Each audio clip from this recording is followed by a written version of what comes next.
take a look at identifying functions and using function notation. Now, there are going to be some new things for you here that you definitely need to make sure that you pay attention to. Probably seen it before, but this idea of domain and range. Only one thing goes in, one thing comes out. That's just the way it has to be.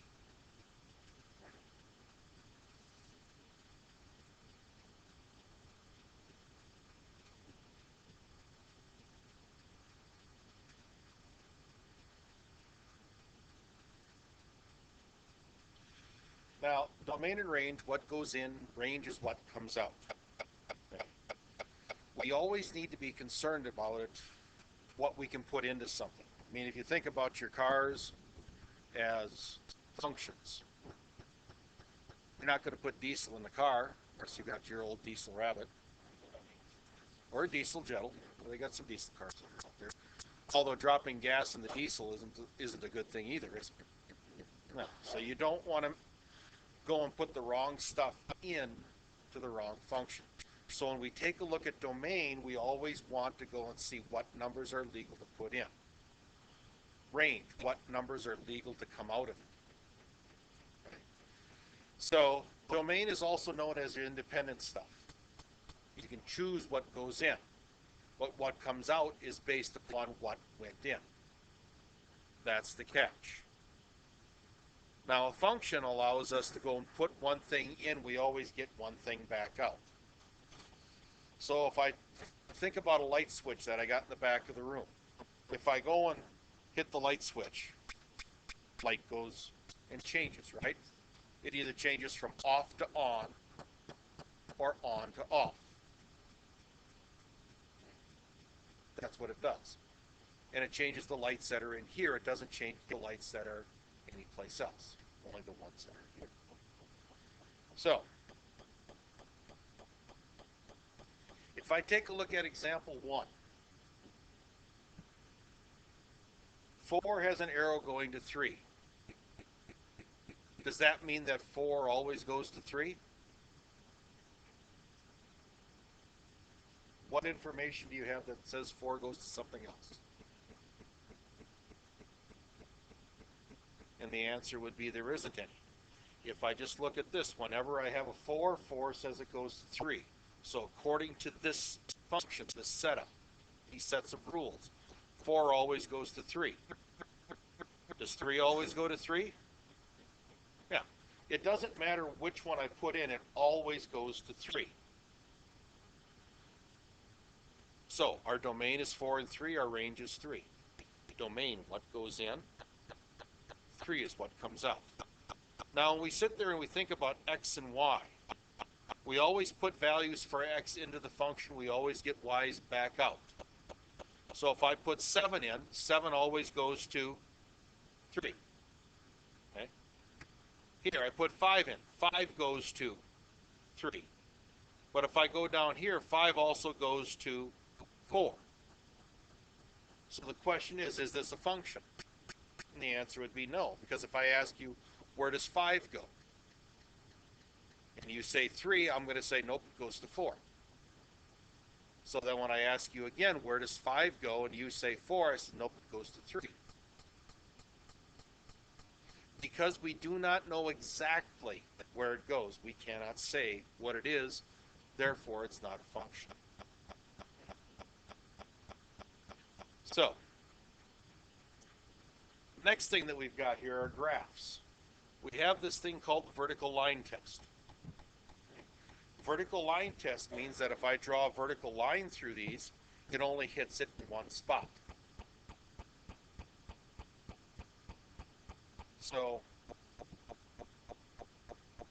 if I want to think about it,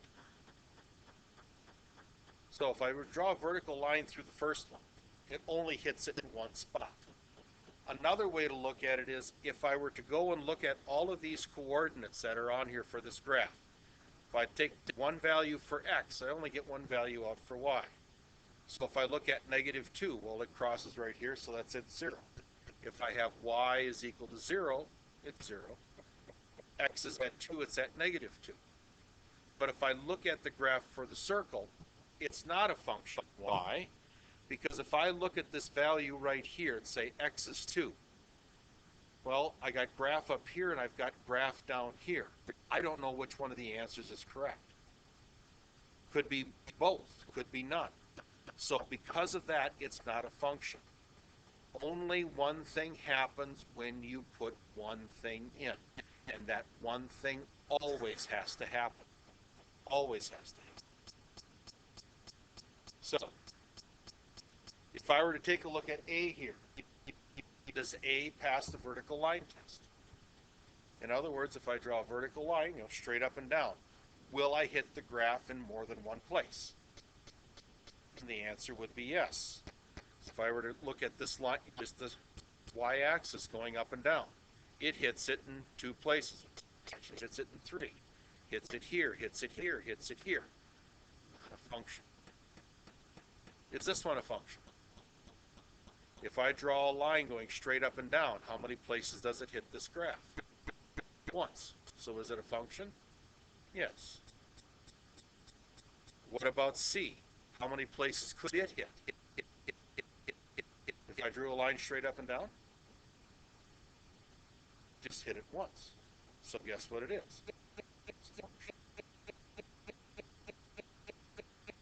So, now, this is generally what messes people up when they deal with this stuff, is this whole idea of function notation. So, let's kind of go through this here a little bit. What you are accustomed to seeing is things written like that. That's what we're used to seeing, correct? We would go and put in an XY chart, X and Y, and say, okay, X is 4. What's Y got to be?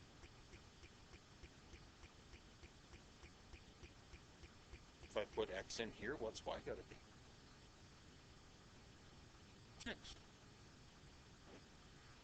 Now, what we are going to see is instead of it written as y is equal to x plus 6, or x plus 2, sorry, it's going to be looking like this. F of x is equal to x plus 2. The y and the f of x mean exactly the same thing. It's just a different type of notation that we use once we get up into higher levels of mathematics. So, if I want to do this, I wouldn't necessarily write it out as an XY chart anymore. I would write it this way.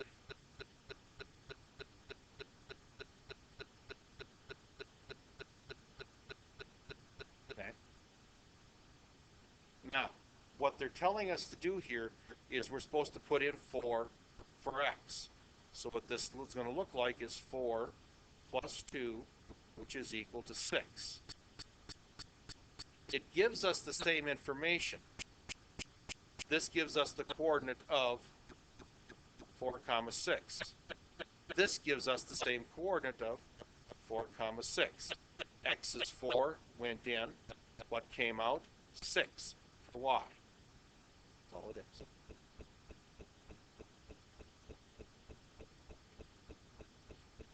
So,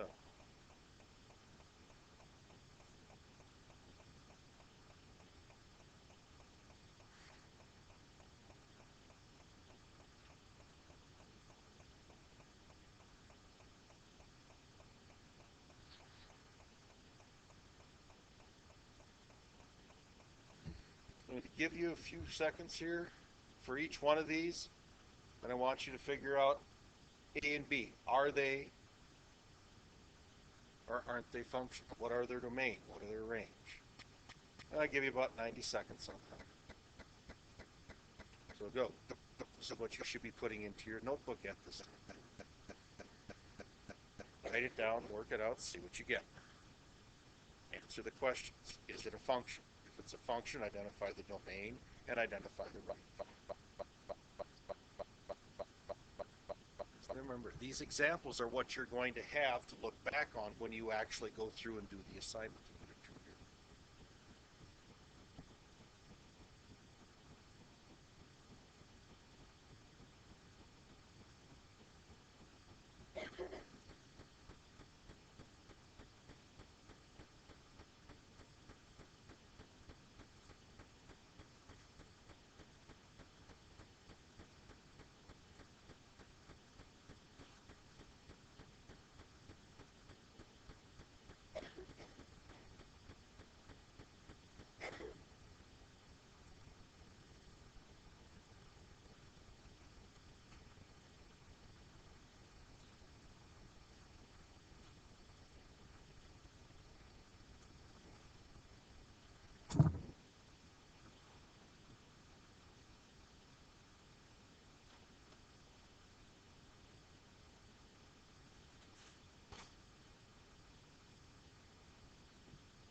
So, let's see.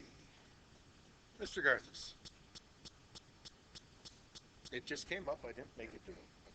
So, is A a function or not? It is a function, you see. Okay? So, it's a function if and only if, cooperate with me, if and only if 3 always goes to 9, right?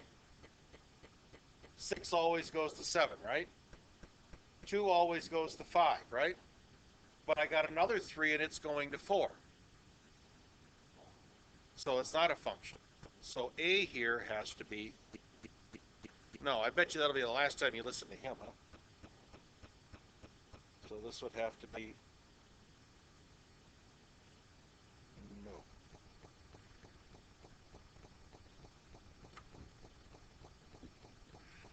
You guys. So, let's try the next one. So that puts us down here to Micah. Is this a function? Okay, so we've got yes on that.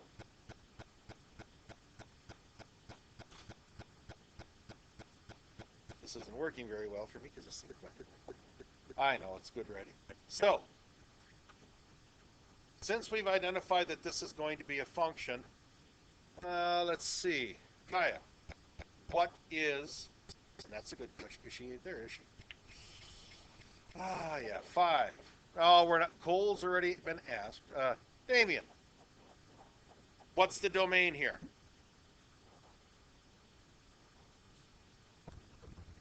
Okay, but now we got to identify the domain and the range. So the domain is what goes in, right? So that would have to be the input here, which is M and N. What would then the range be?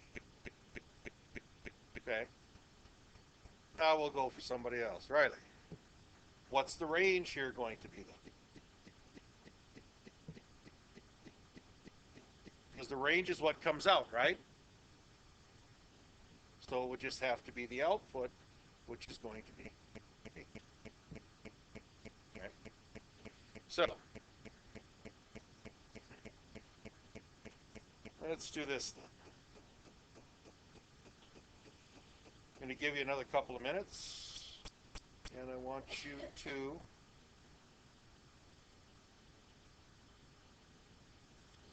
determine whether or not those graphs are functions.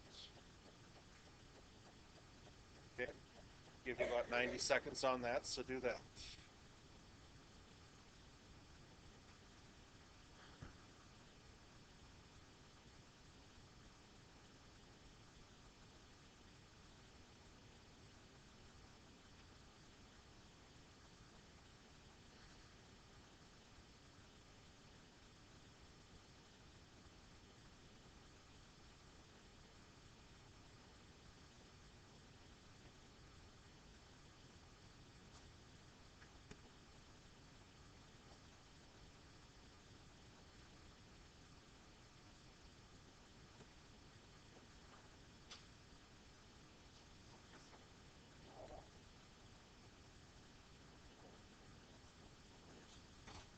Yeah.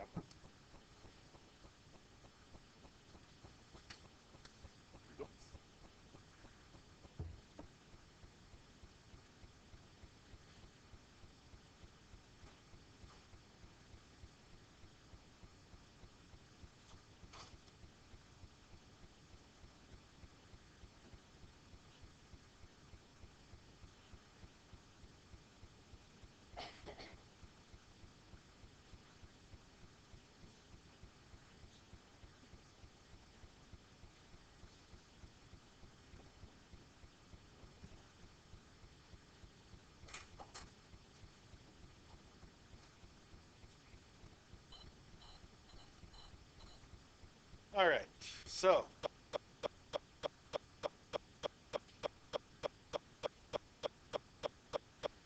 Kaylee. No, not a function. So if I were to draw a vertical line straight up and down, and I go through C here, how many places does it hit? One. So if it only hits it in one spot, this would have to be a yes. Okay. Because the last time it looked like this, it was a squiggle that was, that's what it was a squiggle, right? A little fast. This was a squiggle that was going up and down. Okay, so it was twisting and turning going up. This is twisting and turning going across, so that's a yes. So when I get to this one over here, this one's also a yes. Okay, so let's try this then. Noah, is D a function? If I drag the line across it, how many places is it hitting it? Hits it here, so this one has to be a no. So now, let's get, so, Mr. Anderson, if I take a look at the next one down here, is it a function? Yes or no? And he says yes. If I drag this line through here, hits it once, hits it once, hits it. Now it kind of looks like it's hitting it more than once here, right? But because this is curved off and it's heading closer to this, the actual answer is no. So that means that this is a big yes.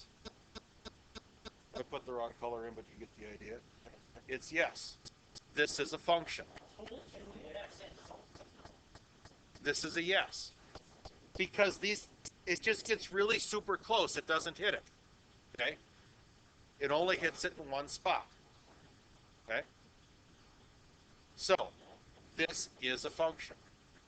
Okay?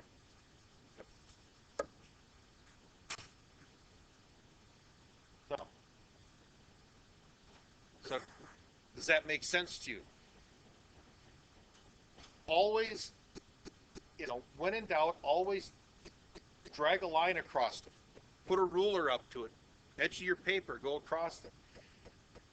Graphs that look like this will work perfectly. This one up here, you'll definitely see them. And if you got a question about, well, would it be or wouldn't it be, the graph that they give you is always going to be very evident whether or not it's going to be a function or not going to be a function. They're not going to have something hidden down here that this goes and crosses down here and this goes and crosses up here. This graph, actually, it would never happen. This line will never cross the axis. It's just what it is. So, let's give this a try. Okay.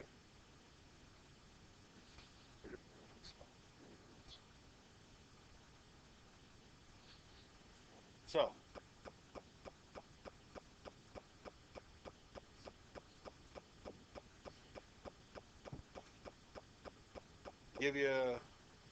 I'll give you 90 seconds, figure it out.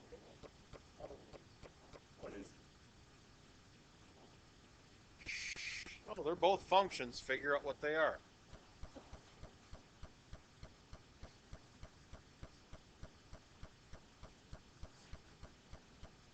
Figure them out.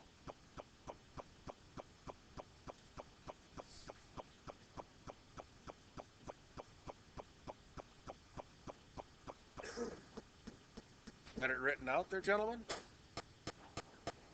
Working on it and not doing it are two different things.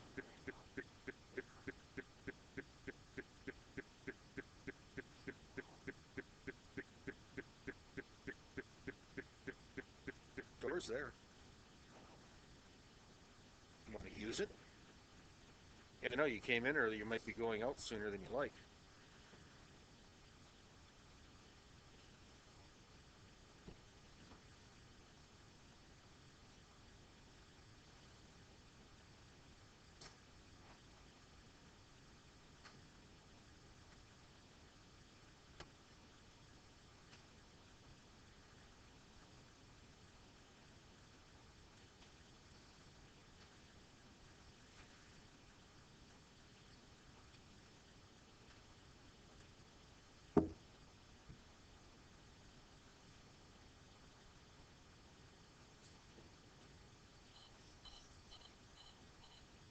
right.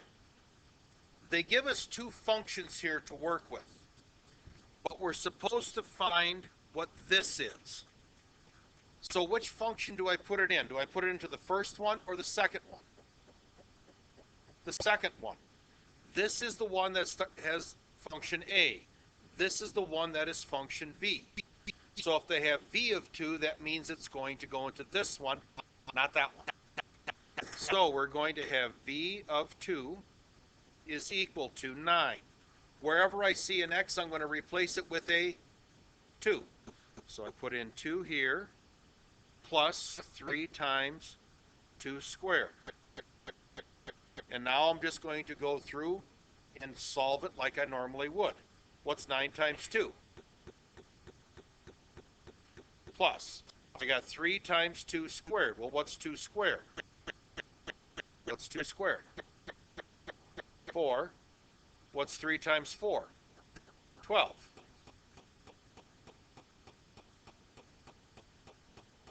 And if I add these together, what do I get? 30. And there you go. But you've always got to pay attention, see what the letter is that's here, which function it's telling you to work with. So, want to do one more here for you.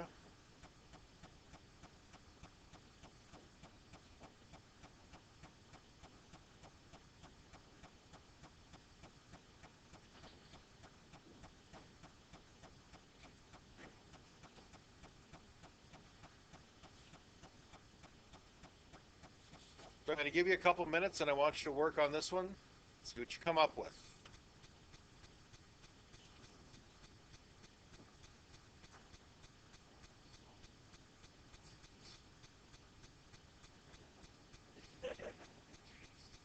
You want to read some more?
So, what do I got there, Jordy? So first off, Aunt Jordy, is this a function? Okay, good. If I do one thing, I get out one thing. So it boils down to that if I buy a shirt,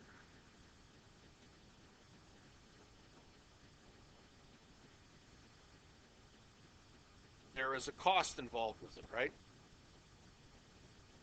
So what I need to do here is I need to figure out what the cost is going to be for the shirts that I buy. That's what they want us to know. So first thing they want here is how much is it going to cost if I buy 2 shirts? So let's see here once. Let's try Bailey. So if I buy 2 shirts, how much is it going to cost me? You should have this written down already. What? 1550. Okay. Because the rule is here, buy one, get one free. And if I buy 2 shirts, that means I paid for one. So, if I go and take and do another shirt, let's see. Eli, what am I going to get? Okay, 30? 30 bucks. Sure?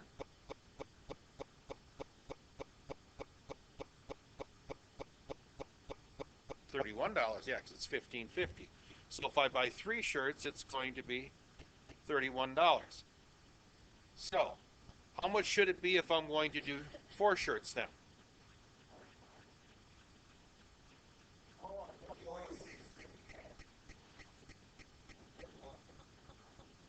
But buy one, get one free. So if I buy 1 shirt, I pay $15.50. If I buy 2 shirts, I pay $15.50 because I bought one and I got one free. So if I buy 3 shirts, it's 31 bucks, right? But if I'm going to buy 4 shirts, it's going to be another $31 because I bought one, get one free. So you say if I buy 5, then it should be $46.50. And that would be correct because I bought another shirt now. So an odd number of shirts is always going to cost me. But the even number of shirts, it's not going to cost me any more. So if I go and do 6 shirts, then it's going to be $46.50 again. I know, it's a terrible 6. So, when you're reading through these things, make sure that you pay attention to all of the information so that you can understand what the function is going to be.